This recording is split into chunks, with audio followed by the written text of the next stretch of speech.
पढ़ने गए तो स्कूल से बाहर बिठा दिया। उनके शिक्षक ने उनसे जाति पूछ करके भेदभाव किया। बाल मन के बाबा साहब घर लौटे, मां से पूछा कि ये क्यों हमें पढ़ने का अधिकार नहीं। मां ने कहा क्योंकि हम उनके नीची जाति में आते हैं। बच्चे ने पूछा कि ये कहां लिखा, कैसे पता कि हम किस जाति में आते हैं। मां ने कहा किसी किताब में लिखा है कि हम सब छोटी जाति, नीची जाति से आते हैं। और बच्चे ने कहा कि मां किताब में तो गलत भी लिखा हो सकता है, मुझे मौका मिलेगा तो मैं उस किताब को बदल दूंगा और ऐसी किताब लिखूंगा जिसमें इंसान इंसान बराबर होंगे, कोई छोटा या बड़ा नहीं होगा। और उस किताब का नाम है भारत का संविधान। इसलिए हम अपने पुरखे को याद करते हैं, इसलिए हम उन्हें याद करते हैं कि जिसे पढ़ने से बाहर बिठाया उसने 32 डिग्रियां हासिल कर ली, विदेश में पढ़ाई की, 4-4 पीएचडी की डिग्री। अभी हमारे संबोधन में, हमारे परिचय में आदरणीय जो बोल रहे थे कि मेरे नाम के आगे डॉक्टर पहले लगा हुआ है, तो जब मेरे नाम के पहले डॉक्टर लगा सर, तो गांव में गया तो लोग अपना सर दर्द का इलाज की दवा पूछने लगे थे। तो हमने कहा देखो भाई, इस शारीरिक बीमारी के इलाज की दवा का डॉक्टर तो दूसरा है, हम तो समाज की बीमारी की इलाज की दवा करने के लिए काम कर रहे हैं। इसलिए हम डॉक्टर इन फिलॉसफी हैं, हम समाज के बीमारी को ठीक करने की कोशिश करते हैं। इसलिए हमारा प्रोफेशन भी शिक्षक का है। इसलिए मैं कोट करना चाहता हूं, हमारे पुरखे को पढ़ने का मौका नहीं दिया, फिर भी उसने कलम नहीं छोड़ी। 32 डिग्रियां, 4-4 पीएचडी की डिग्री, और एक भी डिग्री फेक डिग्री नहीं थी। इशारे में समझ जाइए, सारी डिग्री ओरिजिनल थी। ये नहीं था कि कोई डिग्री मांगे तो ओरिजिनल डिग्रियां। हुनर और काबिलियत ऐसी कि उन्होंने अपने हुनर और काबिलियत से, जब भारत का संविधान बनने की प्रक्रिया शुरू हुई और चुना जा रहा था, तो बहुत सारे लोग ये बात समझते हैं कि एहसान कर दिया किसी ने बाबा साहब डॉक्टर भीमराव अंबेडकर को संविधान की प्रारूप समिति का अध्यक्ष बनाकर। मगर हकीकत यह है कि उस वक्त पूरे मुल्क में उनसे ज्यादा काबिल और हुनरमंद दूसरा कोई था ही नहीं जो संविधान सभा की प्रारूप समिति का अध्यक्ष बनाया जा सके। उतने पढ़े लिखे, उतने हुनरमंद थे। मैं गया हूं उस जगह, गुजरात के सयाजी बाग बड़ोदरा में, पुराने लोग जानते हों। बाबा साहब लौट कर आए तो नौकरी करने गए, और नौकरी भी ऑफिसर रैंक के थे, पढ़कर आए थे। अपनी काबिलियत से वो नौकरी जिसका वादा था वो करने गए, चपरासी फाइल फेंक कर दिया करता था, पीने का पानी अलग, और अपमान इतना, जलालत इतनी, रहने का घर नहीं दिया जाति देखकर। और जब इतना सब कुछ हुआ, एक जब बहुत ज्यादा ये अत्याचार बढ़ा, बाबा साहब टूट गए, वापस लौटने के लिए ट्रेन पकड़ने आए, तो वो आज भी वो जगह है संकल्प भूमि, जहां बैठकर वो रोए थे। मैं गया हूं उस जगह पर। बाबा साहब अंबेडकर का इतना अपमान, अगर वो देश छोड़कर भागने वाले होते तो इतनी डिग्रियां थी, विदेश में किसी भी देश में जाते, क्लास 1 की नौकरी होती, कोई जाति पूछकर भेदभाव नहीं करता, शान से जिंदगी जीते कि ये मुल्क रहने लायक नहीं है। इतना पढ़ लिख कर आए तब भी ये जातिवाद करते हैं, वो देश छोड़कर चले गए होते। मगर हमारे पुरखों का इतिहास ये है, वो भागने वाले नहीं, वो बदलने वाले थे। वहां उन्होंने संकल्प लिया कि मैं इतना पढ़ के लौटा हूं तो मेरे साथ इतना भेदभाव, मेरे समाज के साथ कितना भेदभाव होगा। वहीं संकल्प लिया कि अब इस मुल्क में रहकर, इस मुल्क की बेहतरी के लिए तब तक चैन से नहीं बैठूंगा जब तक अपने समाज को इस अपमान से मुक्त करने का बीड़ा न उठा लूं। इसलिए उस जगह को संकल्प भूमि के रूप में याद किया जाता है, और उस संकल्प को मैं याद करना चाहता हूं। और उस संकल्प की परिणति थी जो संविधान तक की यात्रा पहुंची। आजाद हुआ भारत तो इस देश में, इसकी आवाज थोड़ी ठीक करा दीजिए, अचानक बढ़ गई। तो जब देश आजाद हुआ तो कोशिश ये की गई कि बाबा साहब को गायब कर दिया जाए। ये हकीकत है इस देश की। बाबा साहब का पूरा लिखा हुआ कब प्रकाशित हुआ? 1980 के आसपास।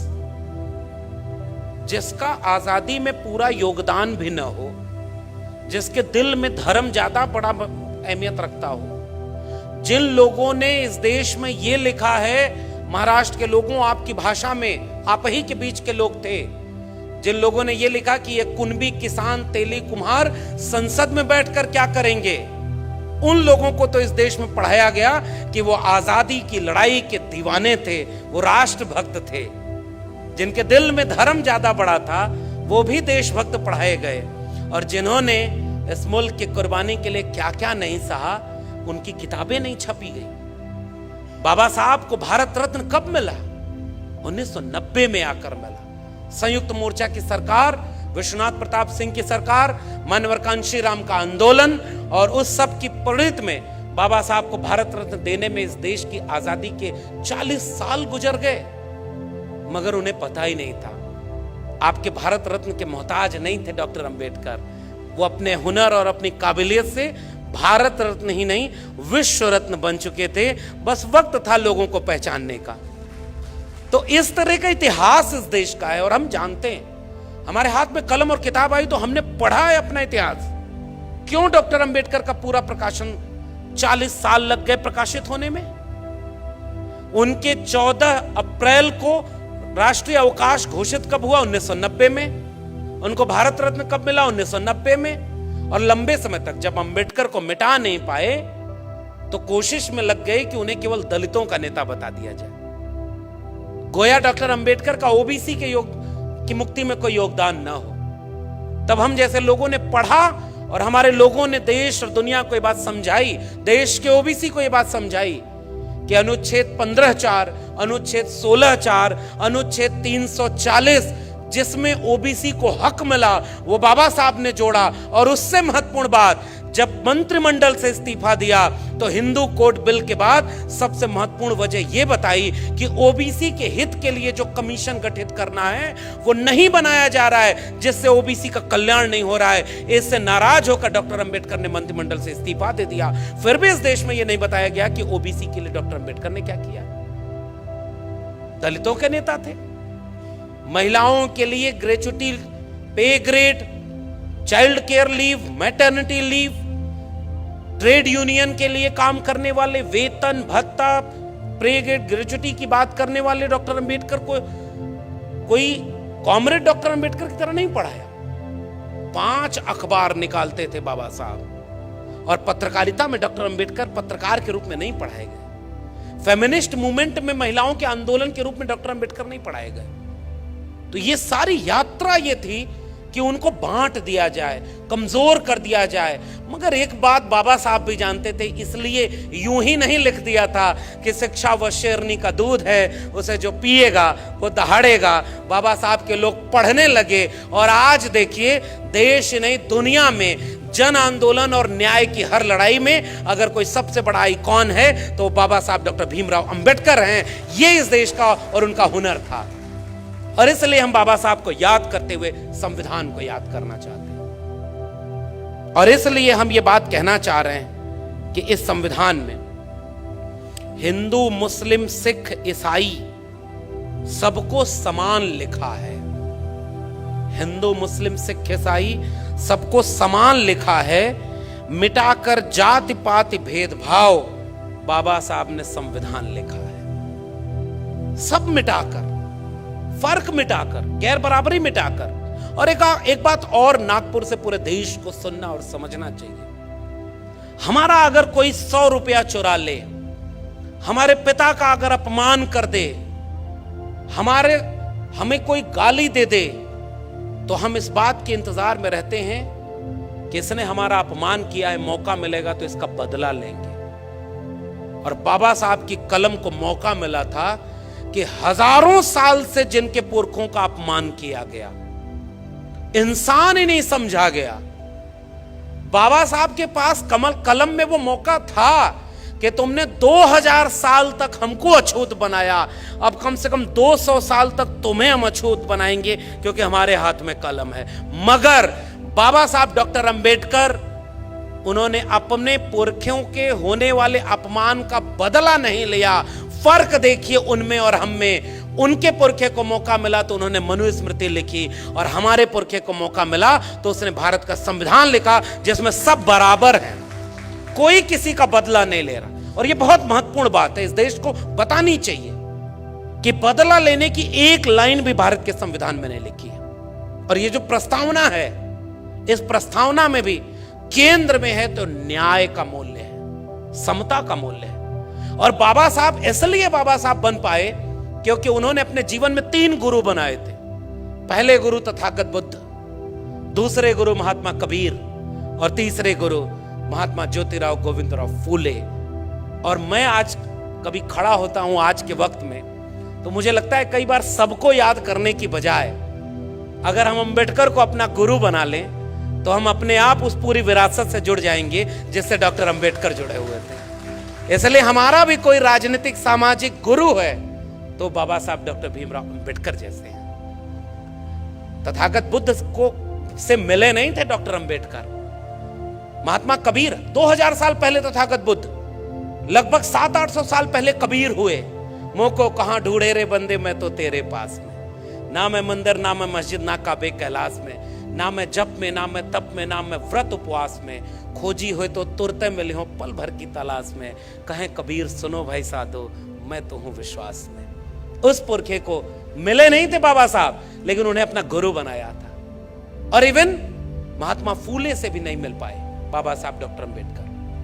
1891 और उसके पहले तारीख आ गई 1888। लेकिन मुझे याद है कि इन तीनों गुरुओं से बिना मिले उन्हें अपना राजनीतिक और सामाजिक गुरु मानते थे बाबा साहब।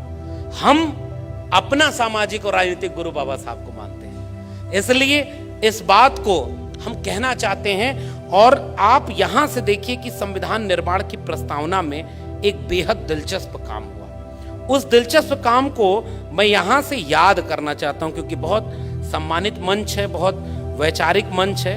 मैं 2-3 नाम पढ़ रहा हूं। संविधान बनने की प्रक्रिया शुरू हुई है। देखिए, संविधान की प्रस्तावना की शुरुआत कहां से की जाए, पहला शब्द क्या हो, इसको लेकर डिबेट शुरू हुई है संविधान सभा में। एक शख्स है जिसका नाम है HV कामत। इन्होंने सुझाव दिया कि भारत के संविधान की शुरुआत, यानी प्रस्तावना की शुरुआत ईश्वर के नाम पर हम भारत के लोग से होनी चाहिए। यानी सबसे पहला नाम होना चाहिए ईश्वर। दूसरे शख्स हैं संविधान सभा में गोविंद मालवीय। गोविंद मालवीय ने एक संशोधन पेश किया और उस संशोधन प्रस्ताव में लिखा कि परमेश्वर सर्वोच्च प्राणी और ब्रह्मांड के भगवान की दया से भारत का संविधान शुरू होना चाहिए। अगले शख्स का नाम है कोई समथिंग सक्सेना। उन्होंने कहा कि प्रस्तावना में भगवान और गांधी का नाम शामिल होना चाहिए, और इसके खिलाफ तर्कों पर विचार किया, जिसमें उन्होंने कहा कि भाई आयरिश संविधान वो अपने शहीदों की याद से और भगवान की स्तुति से शुरू होता है। दुनिया के कई संविधान से शुरू होते हैं। अगले शख्स है गोविंद मालवीय। उनका दृष्टिकोण था कि मैं एक विभाजन चाहता हूं, क्योंकि मुझे लगता है कि हम इस देश और इसके लोगों के साथ अन्याय कर रहे हैं, और मैं जानना चाहता हूं कि इस विषय पर कौन क्या सोचता है। यह आरोप लगाने वाले तरीके से जो दक्षिणपंथी हिंदू विचार था कि कौन इस बात में सहमत है कि संविधान भगवान के नाम से शुरू होना चाहिए या नहीं होना चाहिए। बाबा साहब डॉक्टर अंबेडकर ने कहा कि तमाम लोगों के सुझाव आए हैं, इस पर वोटिंग होनी चाहिए।